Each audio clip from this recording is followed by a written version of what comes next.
Jim was the NCR song commissioned by my friend John Patterson, who's one of Dayton's great industrialists. No problems are insurmountable. If you can accept the notion that your future is in your own hands, there is nothing you cannot accomplish. I never could get a word in edgewise with that man.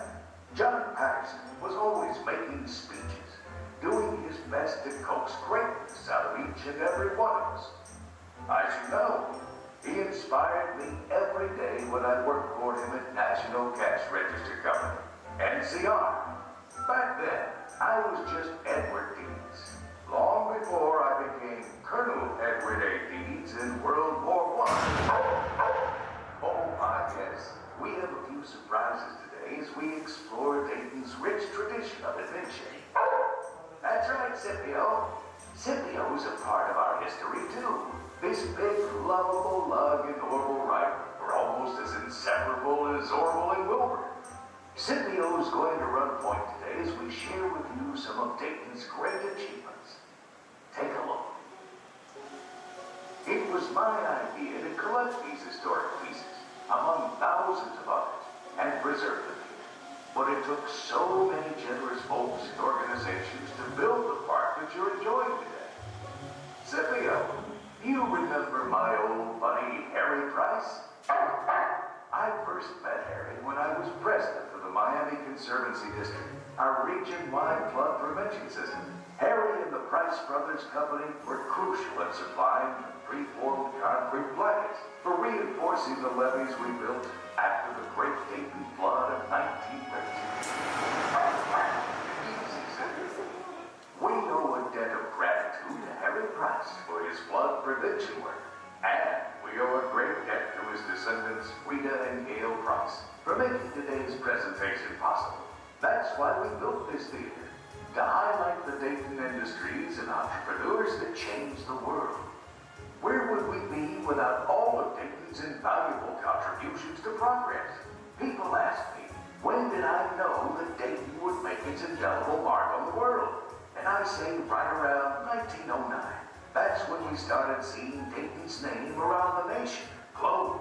Wright flyers, Stoddard Dayton race cars, Barney and Smith railroad cars, Davis sewing machines, and of course, National Cash Registers. 1909 is also memorable because I was working for a true visionary, John Patterson, the founder of NCR. John decided to celebrate the company's 25th anniversary that year by giving one of his magic lantern slideshows. He called it Teaching Through the Eye. And he truly believed there is nothing you cannot accomplish.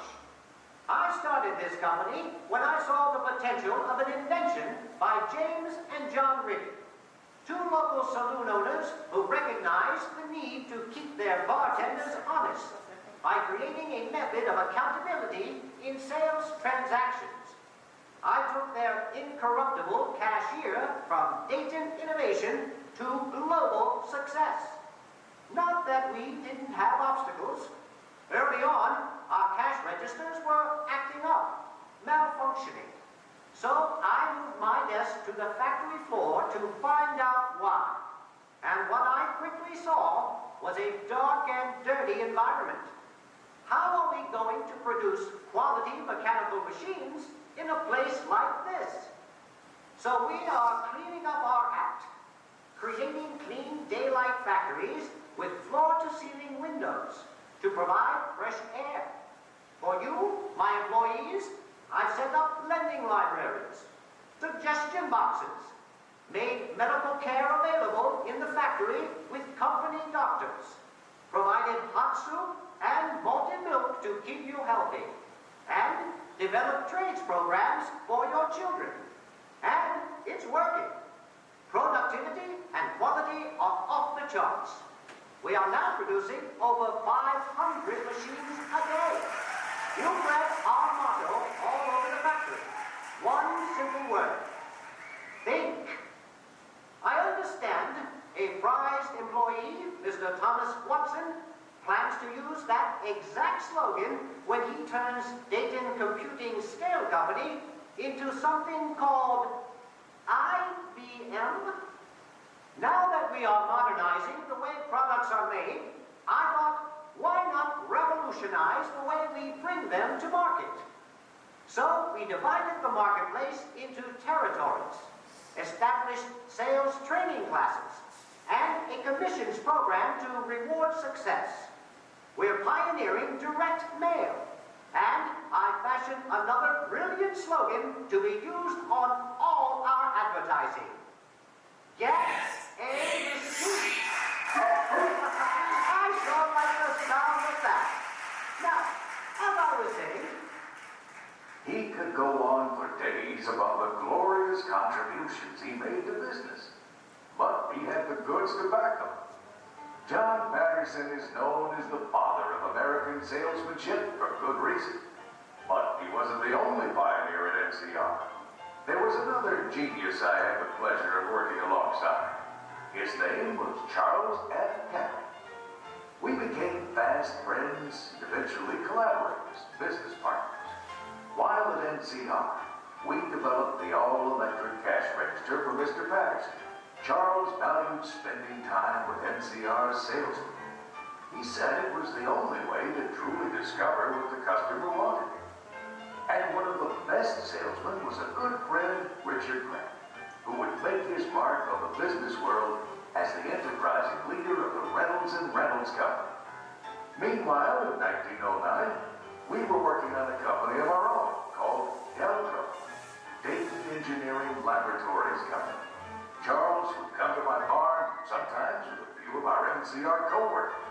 And Cadillac wants 5,000 of our new ignition systems for their 1910 model, and we're not going to disappoint them. we didn't. That was just the beginning. Edward and his big ideas. First, he has me developing the OK credit phone and multi-department cash registers. Now he asks me, hey, if we can replace the crank on a cash register with an electrical motor, why can't we remove the crank from an automobile and replace it with an electric self-starter? What do you think, fellas? Can we figure it all out by 1912? I have to admit, it makes sense. Those cranks are inconvenient and unsafe. I don't know who thought it was a good idea to put a hand crank in front of a ton of steel and horsepower, but it sure wasn't me. Okay, let's see. Less talking, more thinking. Only it weren't so hot. What a pair they were, right, Scipio? Now, in June of this particular year, 1909, the boys were invited to the Montgomery County Fairgrounds, where they were being honored by the entire city. Folks had traveled from all around the country to celebrate the success of their flying machine demonstrations all across Europe. Hundreds of documented flights. I guess they're all believers now. To think how far we've come since 1903, when we took our Dayton-engineered and Dayton-built apparatus to North Carolina. From Kitty Hawk to the King of England. To the White House. I was much more comfortable with President Taft than Edward VII ever saw our flights in Huff and Prairie. That old cow pasture is where we really taught ourselves to fly. That first turn, then the first circle. And then October 5th, 1905. You stayed up for almost 40 minutes, longer than the combined total of our previous 109 flights. We finally had a machine capable of rising into the air, flying for an extended period under the complete control of the pilot, and returning safely to the ground. The 1905 Wright Flyer 3 is the world's first practical airplane. It's one of the most extraordinary machines in the history of technology, and it's housed right here in my museum. Now that we have a practical flying machine and a deal worked out with the government, the Army is expecting another demonstration next month. Of course, but before that... So we need to build a factory here in Dayton. We've outgrown the bicycle shop. Yes, but before that, you need to get dressed. There's an entire parade waiting for us. Fine. But then it's back to work. Work. Every remarkable accomplishment in Dayton's rich history was a result of hard work, dedication, and good old American ingenuity. People putting their personal capital at risk, dedicating their lives to accomplish something unprecedented and in flight. This still happens today with more recent Dayton innovations like LCD screens, barcode scanners, and magnetic strip data storage on credit cards. Even something as seemingly simple as thermal braces, aluminum, and pop-top. Or groundbreaking innovations that change the course of world history. During World War II, one of my employees, a brilliant engineer named Joseph Desch, developed a machine to break the Nazi Navy's four-rotor Enigma code. The tireless work of Desch, 600 U.S. Navy waves, right here in Dayton, helped to hasten the liberation of Europe. The war in the Pacific also came to a close thanks in part to local ingenuity. Dayton's role in the top-secret Manhattan Project built the device that triggered the atomic bomb, which forced Imperial Japan to surrender. That project was the beginning of a half-century of nuclear weapons research conducted in Dayton at Mound Laboratory. When the war was finally over, we aimed our sights outward toward the star. NCR provided the Apollo mission's guidance system, while over at Wright-Patterson Air Force Base, scientists and engineers developed its re-entry heat shield. And those free-fall parachutes that brought our space capsules in for safe splashdowns in the Pacific during the space race, well, the first successful modern parachute was developed right here at McCook Field, the U.S. Army's first aviation research center. Let's just stop and think about that. It took thousands of years for someone to build the first successful heavier-than-air piloted flying machine. But less than 66 years after the Wright boys first took flight, Ohioan Neil Armstrong walked on the moon. None of us lived long enough to witness that day, but we were all there that day in spirit.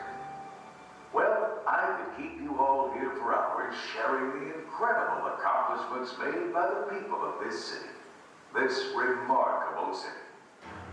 Dayton has such a legacy. We've made the world better, smarter, Faster, more efficient. Safer, stronger. More sophisticated, more artistic, and more fun and adventurous. and we're just getting started. The next major milestones, breakthroughs, well, those are up to you. I've always said, high achievement always takes place in the framework of high expectation. What will you design, create, develop, or produce to earn your place in history? So that one day, future generations will come here to Carillon Park to learn about you.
Thank you.